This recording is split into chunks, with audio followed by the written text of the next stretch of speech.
আসসালামু আলাইকুম। নতুন একটা ভিডিও নিয়ে আসলাম। তো আমি এখানে একটা স্পঞ্জ কেক বানাইছি। কেকটা দেখেন কত সুন্দর হয়েছে। আমি এখন কেটে নিতেছি।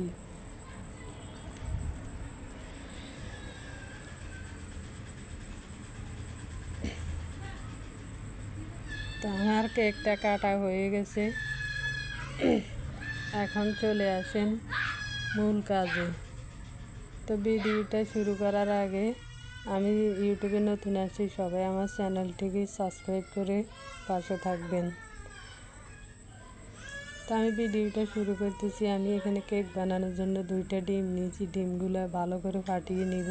এরপর একটু লবণ দিব। লবণ দিয়ে একটু আরও ভালো করে নেড়ে নিব। 2 কাপ আটা দিব। এরপরে সামান্য কিছু বেকিং পাউডার দিব। দিয়ে এগুলোকে ভালো করে নেড়ে চেড়ে মিশিয়ে নিব। নাড়াচাড়া হয়ে গেলে এখন আমি একটা পাতিলে কিছু তেল দিয়ে এটাকে ব্রাশ করে নিব। এরপর একটা কাগজ দিয়ে দিব। কাগজের উপরে আমি মিশ্রণটি ঢেলে দিব। ঢেলে দিয়ে এখন আমি চুলায় চলে যাব। চুলায় গিয়ে এখন আমি দেখেন পাতিলে কোনো পানি টানি কিছু দিই নেই। তো চুলায় 15 থেকে 20 মিনিট রাখার পরে কেকটা কি সুন্দর হয়ে গেছে। তো আমার এখানে খেয়াল ছিল না, ঘরে কিশমিশ ছিল। কিশমিশ বাদাম থাকলে এগুলো দিতে পারেন, দেখতে খুব সুন্দর দেখা যাবে। তো আমার কেকটা হয়ে গেছে। দেখেন আমি কেকটা এখন তুলে নিয়েছি। এখন কাগজটা উঠিয়ে ফেলবো। উঠিয়ে এখন আমি কেকটাকে কেটে নিব।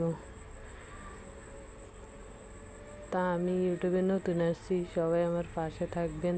প্লিজ আমার চ্যানেলটাকে একটু সাবস্ক্রাইব করে দেবেন।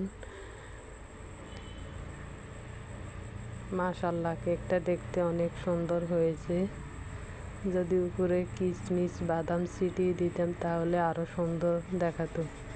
তো ঘরে ছিল, আসলে আমার মনে ছিল না, এই জন্য দিতে পারিনি। আপনাদের ঘরে যদি থাকে এইভাবে দিয়ে বানিয়ে নিতে পারেন। মাত্র 3-4টা উপকরণ দিয়ে কেকটা বানিয়ে নিয়েছি।